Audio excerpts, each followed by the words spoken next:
Hello.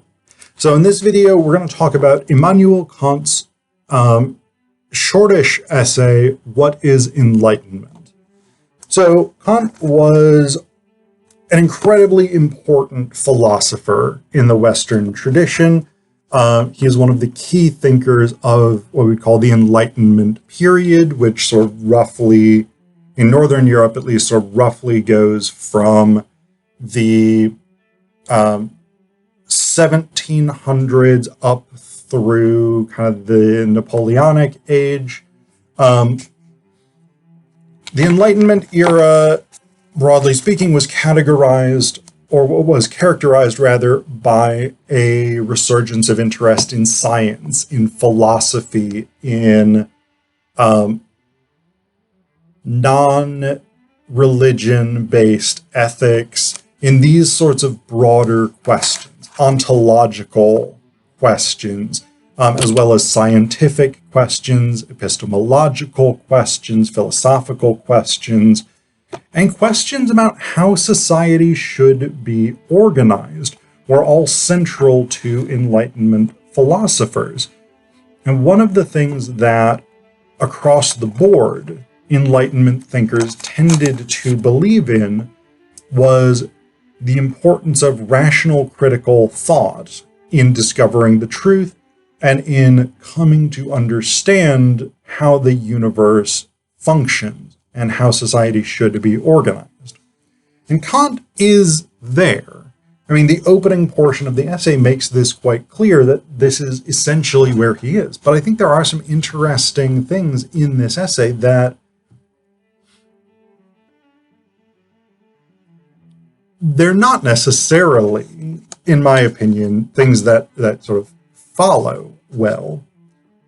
So Kant starts out, Enlightenment is man's release from his self-incurred tutelage. Tutelage is man's inability to make use of his understanding without direction from another.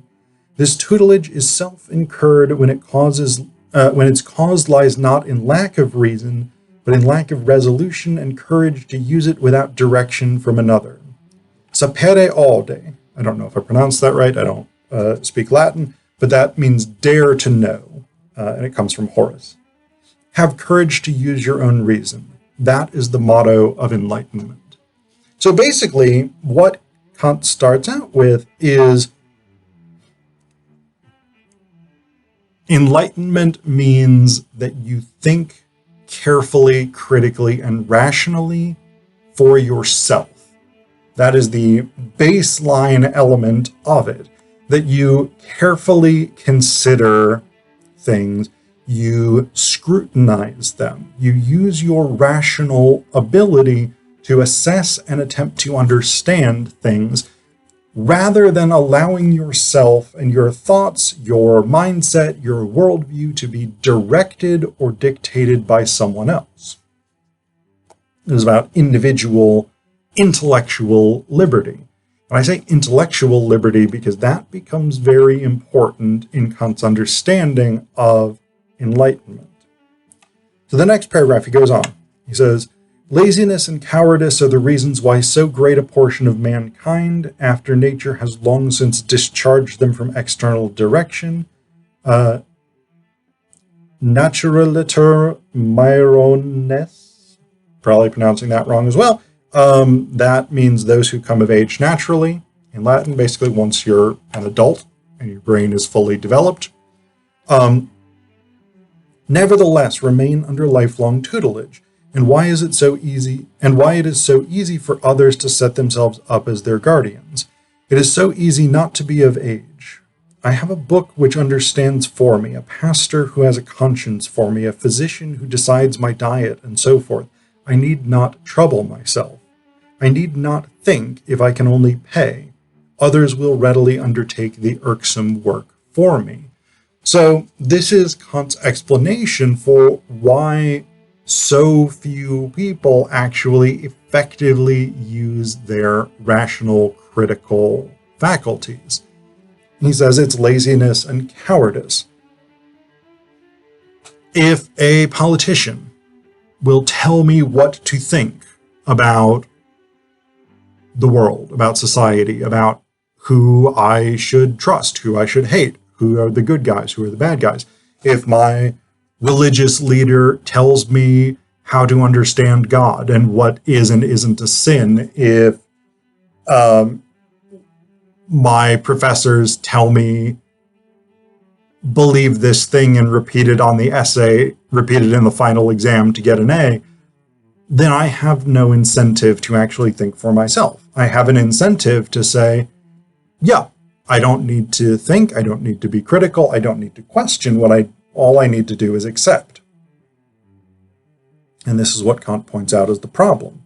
He then goes on to say that the step to competence is held to be very dangerous by the far greater portion of mankind, in parentheses, and the entire fair sex, quite apart from its being arduous, is seen by those guardians who have so kindly assumed superintendence over them.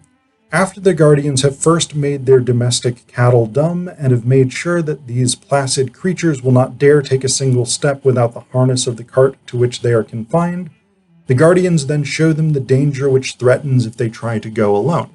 So, initially, Kant puts the blame for the lack of rationality, the lack of critical inquiry within society on people themselves. They are lazy and cowardly, and so they do not question, they do not critique, they do not use their own intelligence. But it then becomes immediately clear that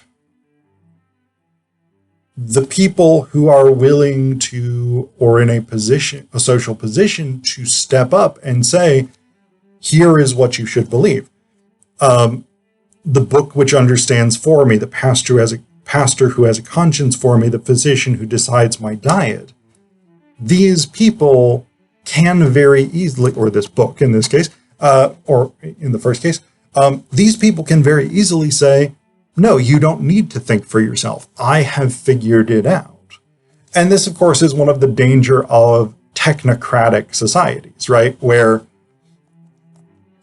experts are followed blindly. And often experts will have some sort of blind spots. That is not to say that experts should not be listened to and their positions considered and weighed carefully, because experts generally are experts because they know things that lay people in that discipline don't know. But if rather than saying, okay, I want to understand this thing and I want to come to a reasonable decision based on the best types of evidence available, if you simply say, yes, I accept the authority of X person, then you are not practicing enlightenment. You are not becoming enlightened. Do you have to become enlightened about everything? No, not realistically. It's not feasible. I mean, people can know about a wide range of subjects, but yeah, to say you must understand everything and critically analyze everything and question everything in every facet of your daily life puts a horrifically unbearable intellectual burden on people. And of course, Kant never addresses that.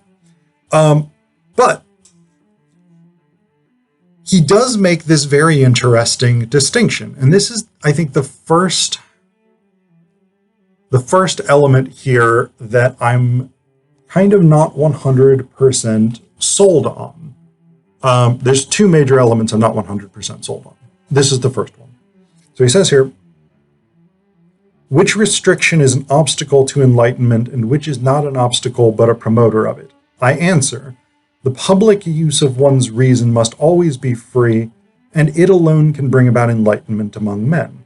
The private use of reason, on the other hand, may often be very narrowly restricted without particularly hindering the progress of enlightenment. By the public use of one's reason, I understand the use which a person makes of it as a scholar before the reading public. Private use I call that which one may make of it in a particular civil post or office which is entrusted to him. So basically what he means here is in the public sphere, as it would later be understood by someone like Jürgen Habermas in the structural transformation of the public sphere, his book, which helped sort of set many of the parameters of public sphere theory. Within the public sphere of publishing, of presenting ideas, civil discourse, things like this, any idea, any assertion, any questioning, any challenge of authority must be admitted. It must be accepted. If I write an article questioning something about how society works, or questioning something about the government, questioning something about religion, and I publish that to the reading public, to a broad public sphere, then I am acting within the ethos of enlightenment. But if I accept a job as, say, a priest, then I am obligated to, from my pulpit and in my official capacity, to promote the doctrines of the church that I represent.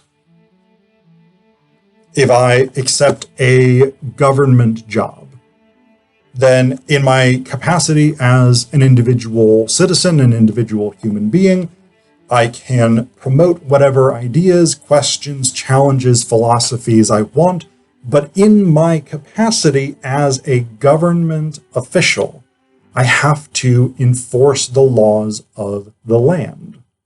Kim Davis is an excellent example of this. The Kentucky county clerk, I think it was a county clerk that she was, who, out of her own religious belief, refused to sign marriage licenses for same-sex couples.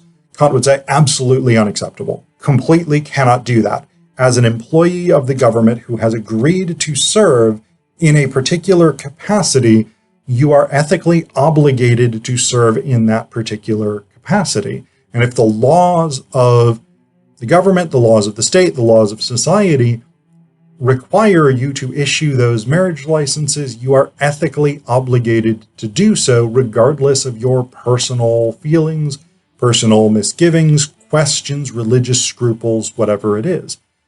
If, on the other hand, you want to serve as a county clerk and do the responsibilities required, including things that may violate your principles, but you also want to publish critiques of same-sex marriage to the reading public, then you should do that. You are ethically obligated as well to do that by the need for enlightenment. And so this is Kant's position here, is basically when you are acting in an official capacity of some kind, you have to abide by the rules of that capacity. You have to pay taxes if you're going to be part of society, even if you then want to write articles, make YouTube videos, tweet, whatever it is about how taxation is theft or some bullshit like that, then you should. That is exactly what you should be doing. You have to pay the taxes because you're socially obligated to do so, but you also have to question that system, challenge that system if you believe that it is wrong from your own rational, critical interpretation of the world. So this is essentially Kant's position here. One of the big problems I have with this is that it is very much a rational, critical, civil discourse type conception of enlightenment and of social change. Because ultimately what Kant argues is that society will change. You cannot change society by breaking the rules. You can change society by convincing people through rational, critical, public discourse that society should run differently. You can persuade people, but that is all. And that kind of change tends to take time. It's actually a really effective means of social change because it undercuts particular ways of looking at the world and replaces them with new ways of looking at the world around which society can be organized. But it's also very slow, and sometimes that's a huge problem. If, for instance, capitalism is literally leading to the destruction of the global climate, destruction of the global environment, it may or may not be sufficient to say, well, let's rationally, critically change people's opinions over a period of time, rather than taking immediate direct action. And so ultimately, this is a place where I think Kant kind of diverges here from some later Enlightenment, or from some other Enlightenment era philosophers, people like Jean-Jacques Rousseau, for instance, and certainly from, I'd say, later Enlightenment philosophers, especially people like, or sort of post-Enlightenment philosophers, maybe people like Marx, for instance, Friedrich Engels, people like this. The idea that you must obey the laws within society, even though you also have to question them and challenge them and try to get people to think differently about them. And so for this reason,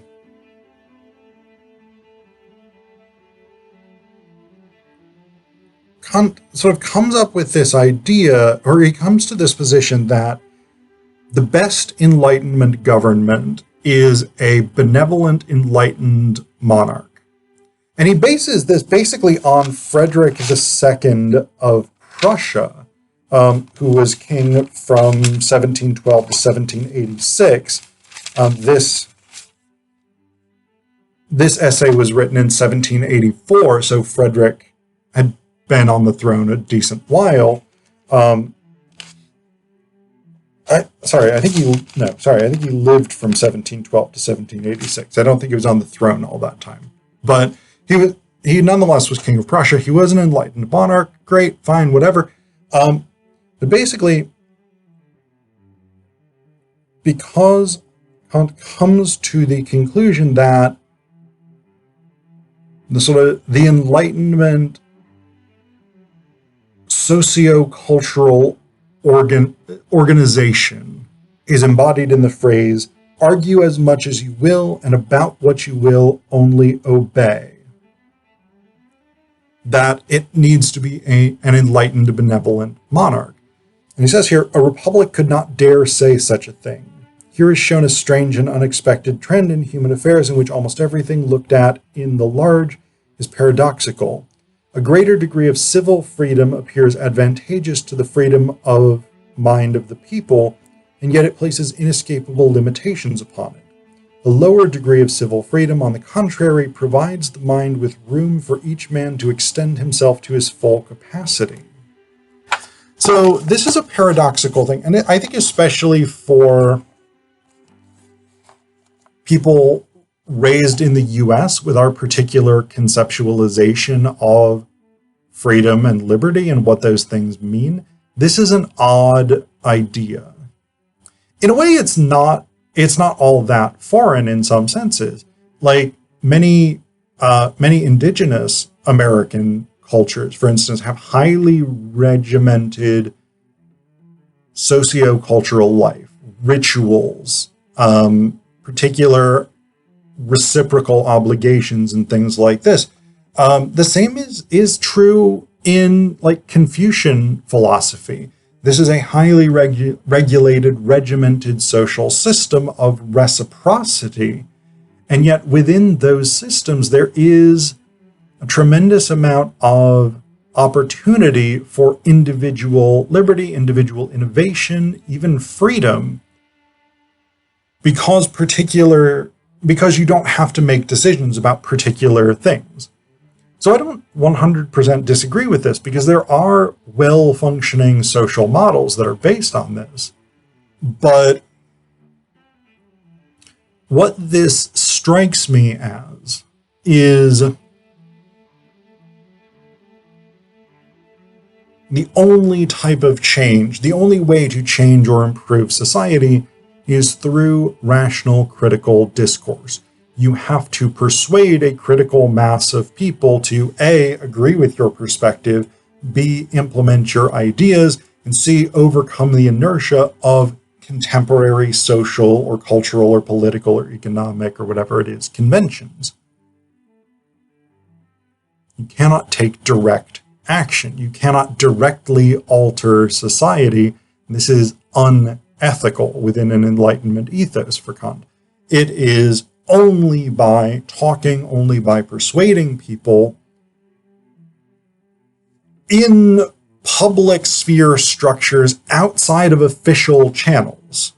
Because you have to remember that as you are saying, here is how we should be doing things, I'm questioning, I'm challenging, I'm reconsidering, you also have the official channels, the church, the state, industry, whatever it is, saying, here are the rules you must obey.